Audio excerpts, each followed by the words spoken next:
بہت عرصہ پہلے کی بات ہے۔ ملک ارام میں ایک طاقتور فوجی سردار تھا جس کا نام نعمان تھا۔ وہ بہت ہی بہادر اور بادشاہ کے نزدیک عزت دار تھا۔ لیکن نعمان کی زندگی کی ایک بہت بڑی مشکل تھی۔ وہ ایک خطرناک بیماری میں مبتلا تھا جسے کوڑ کہا جاتا ہے۔ اس کے گھر میں ایک چھوٹی اسرائیلی لڑکی تھی۔ ارامی فوجی اسے اسرائیل سے پکڑ کر اپنے ملک لائے تھے۔ اب وہ نعمان کی بیوی کی خادمہ تھی۔ ایک دن اس لڑکی نے اپنی مالکن سے کہا، کاش میرے آقا اسرائیل میں موجود خدا کے نبی الیشع کے پاس جائیں تو وہ ضرور شفا پائیں گے۔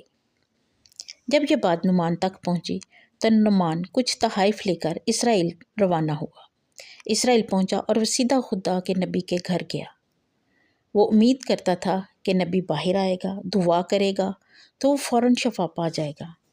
لیکن ایسا نہیں ہوا۔ نبی نے اپنے خادم کے ذریعے پیغام بھیج دیا کہ جا کر دریائے اردن میں 7 بار ڈبکی لگاؤ تو تم شفا پا جاؤ گے۔ یہ سن کر نعمان کو بہت غصہ آیا۔ اس نے سوچا، میں اتنا بڑا سردار ہوں، نبی خود باہر کیوں نہیں آیا؟ کیا ہمارے ملک کے دریا اس دریا سے بہتر نہیں ہے؟ نعمان واپس جانے لگا، لیکن اس کے خادم نے نرمی سے کہا، اگر نبی کوئی مشکل کام کہتا تو کیا آپ نہ کرتے؟